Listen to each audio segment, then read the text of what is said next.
Hello everybody, Vilisink back again with Raid Shadow Legends. How are you all today? Hope you're doing well. In this one we're going to be looking at a pretty fun champion. A lot of champions are fun. This one has a very kind of unique use, but he's useful in the same sense that sometimes people may not really use him for other things. And that's also it's mostly because of this instant your artifacts instantly upgraded to 16. Now, thanks to that, I've spent like 60 million silver, and I've been doing a crap load of champions. And when I take a closer look at Warchief, the defense-based legendary Skinwalker, who has a very cool kit. It's kind of one-dimensional in the sense, but at the same time, it's very, very useful. If built correctly, he can provoke for days and days and days. And this is the champion we are going to be looking at today. So, quick look at the base stats, 18,900, which is a little bit low, but he is defense based. And as we can see with his 1465 defense, which is respectively high, we can kind of let that go. Attack is irrelevant. Speed 102, which is great. It's over 100. That's what we want to see. Crit rate, crit damage is not something I'm focused on for this build. Resist 173 with a base of 50, and accuracy is a base of 10, which is quite interesting for champions that will apply debuffs. Normally they just get more resistance, which I get but I don't get. So full stats, 56,700 plus HP, 3,000 defense, 212 speed, 173 resistance, and 346 accuracy. Now the reason he's built like that is because he has a very, very interesting kit. So he is unbooked, so we do need to increase the cooldowns, and that's pretty much it. So if I can get myself down 2, 4, 6, 11 books, we can get even more use from him. So Brutal Force is his A1, triple hit. It goes to 35% chance of placing a Provoke debuff for a turn. Damage inflicted is proportional to defense, so his defense, the more defense you give him, the more damage he does. But realistically, what you want to do is focus on the Provoke. This is actually, it's like way better than you think. Dungeons, he's fantastic against the Magma Dragon. Keeps him provoked all day. If you need a bit of CC in any of your waves or dungeon levels, or your Doom Tower or your faction wars, this is absolutely somebody that you can consider. Marauder attacks one enemy places. So none of this, there's a chance to place it, blah blah blah. It places as long as you pass the accuracy check. And it places a Provoke debuff for 3 turns. Steals 2 random buffs from the target. Now this goes to a 2-turn cooldown. So every 2 turns you're refreshing your 3-turn Provoke, which against bosses, against any, if you're using him as a CC champion in any wave anywhere, it's extremely strong. It means you can effectively provoke for the entire battle. Standstill is the passive, reflects 60% of the damage taken back to the attacker. Defense increases by 15% for each dead ally. It's quite interesting. The reflect damage part is kind of broken. Well, I'm interested. I'm up from Magma Dragon. I wonder if Scarab is open. I have not checked yet. Personal Pack Builder. No, thank you. So first and foremost, we need to go take a look. What factions are open at the moment? Undead.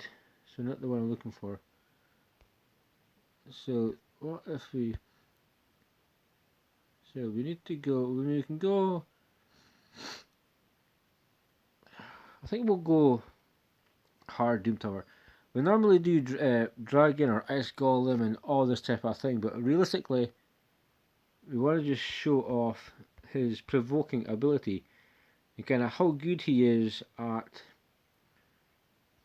basically just that one job, being your CC. So Necro Hunters, so realistically here we have zero issue. We have a Provoke.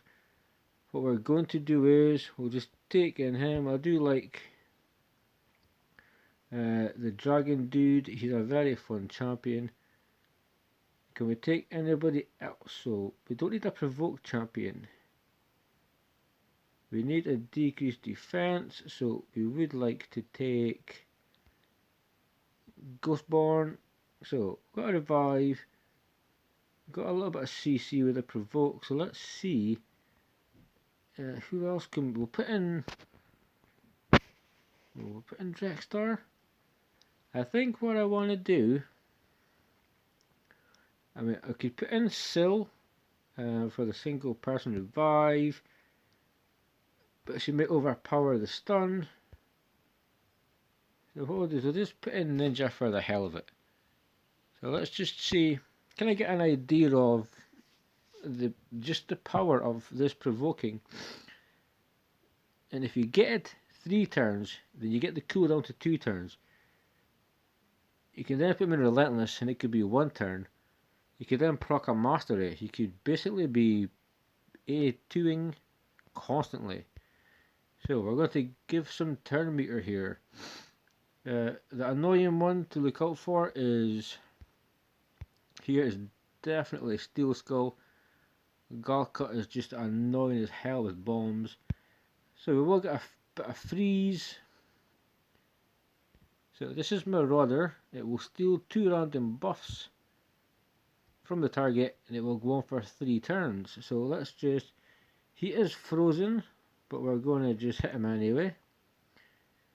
And we've got the Provoke. So if he was not frozen, we would be perfect there. So let's just see. It says chance of decreasing the duration of enemy buffs. Let's just throw a weaken on Galcut, who seems to be the first one that's going to die here.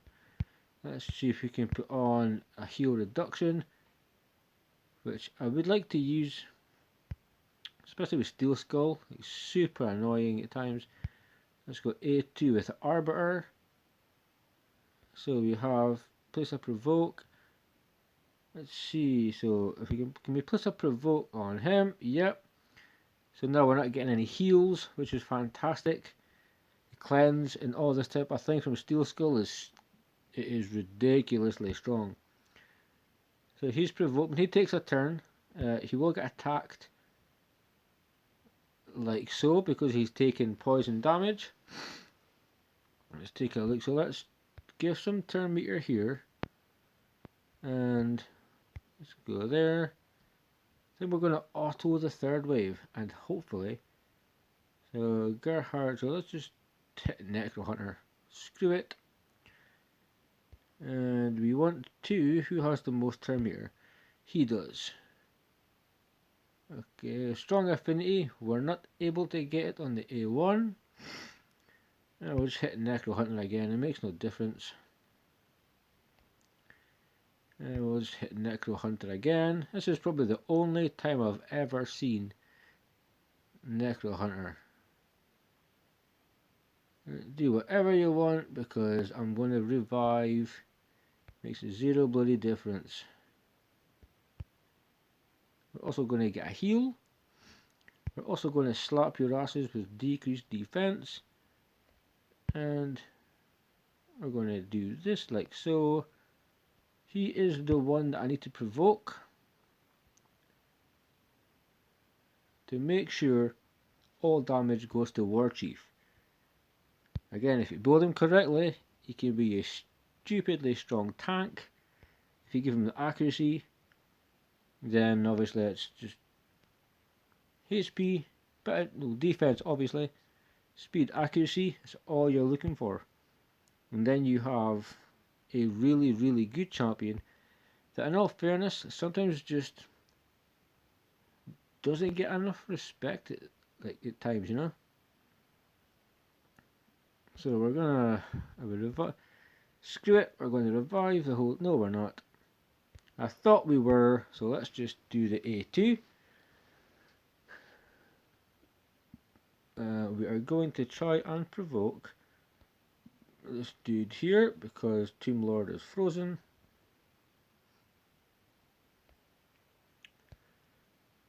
Let's get an A1. That is my non-damage build for Ninja, which I need to take note of what that build is, because I suspect I need to change it for Faction Wars, because he will pretty much kill everybody.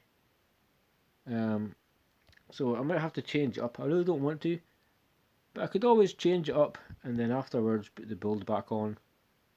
Give him his regen set back. So let's see, we have chance to provoke. Not a weak affinity, but we got it. Fantastic. No poisons or decreased defense coming from him. So both are provoked.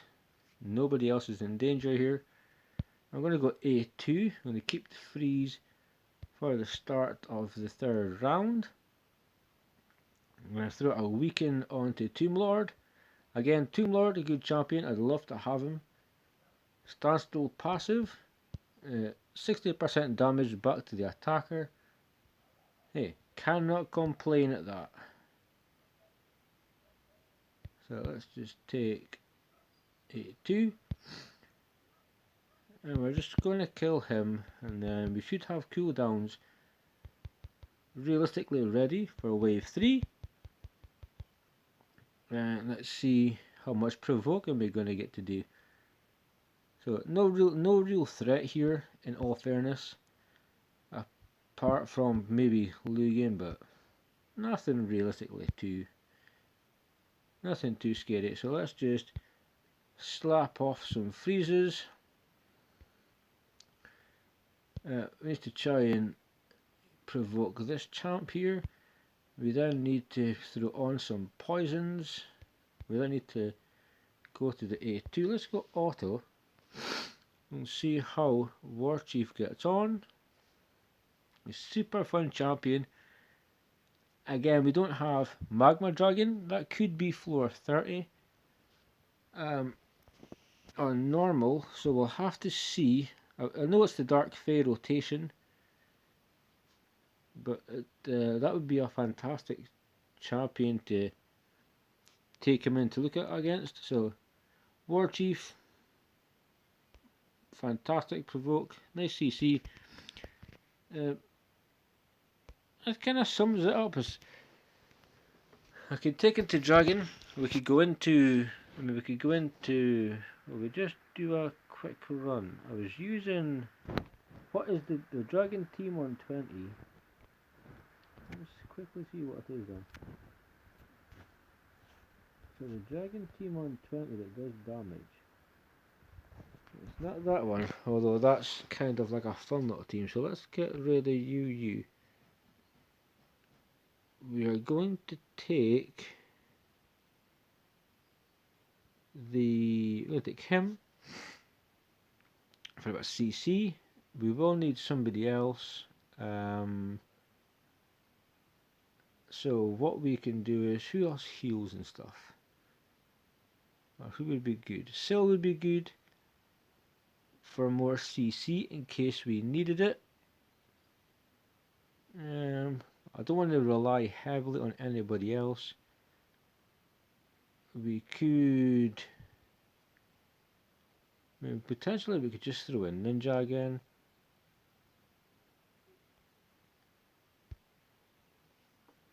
I'll take one more look. This should kind of show you how cool Warchief is. He is very much an OG champion. He fell out of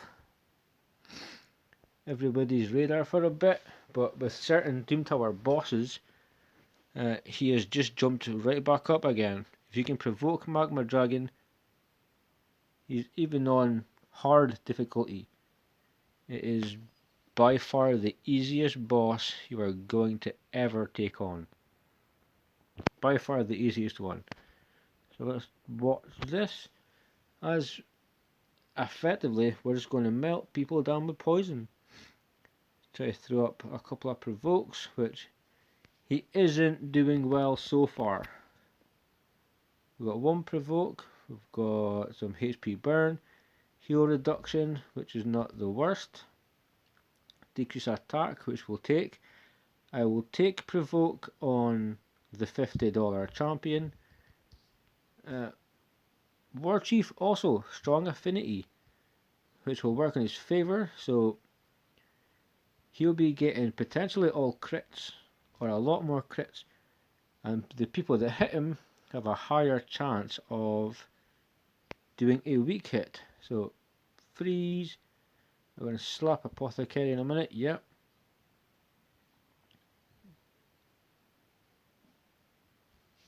You can really use him anywhere. Hell, he can help you clear campaign by kind of making all the enemies focus on him. So the person that he's in with gets to go rampant and just kill people. He's like, again, he's fantastic Mamba Dragon, he's fantastic in Faction Wars. Is a progression champion in dungeons again. In Doom Tower waves in general, he's very, very good. So let's see how long it takes us to slap through Singing Steel. We have Arbiter, so if anybody does die, we can simply revive, it's fine.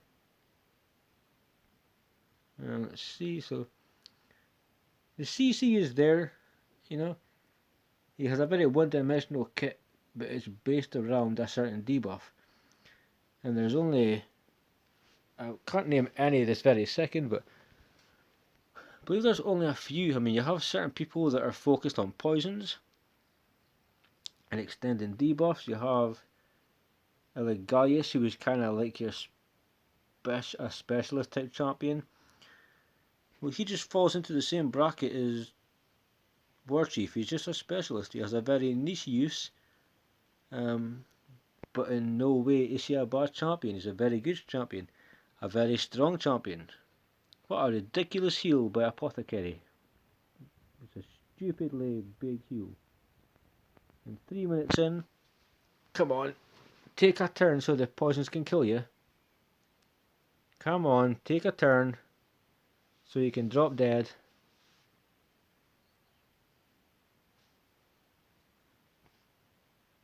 There we go. I really should have taken in potentially a Royal Guard. Although the long drawn out fight potentially works in our favour. I mean, there's more chances to CC people if we're here a little bit longer. So all the damage goes to Warchief, and 60% will go back to the people that attack him, which is great because it ignores defense. Apothecary is just about to die when he takes a turn. He is provoked, so he can only A1. We're on the dragon. Let's see how we get on. This should be okay. We should be getting off with the HP burns. Dark Gale will then poison his ass off, and we're good. Unless we have any issues, which I don't see. The provoke, the reduction of turn meter, and all that type of stuff is kind of useless here. So it's more against the waves that we're looking at the benefit of Warchief. Let's see if we can get some more poisons on that debuff bar. There you go. Poison sensitivity, 3 poisons. I will take it. Can we get some more poisons?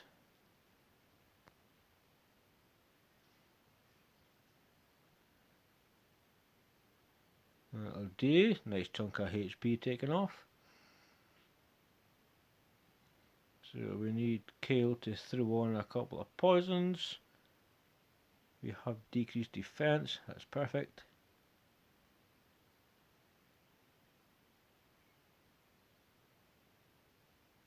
Decrease attack is never a bad thing. It's never a bad thing. So we're going to be 5 minutes 40 seconds maybe, give or take.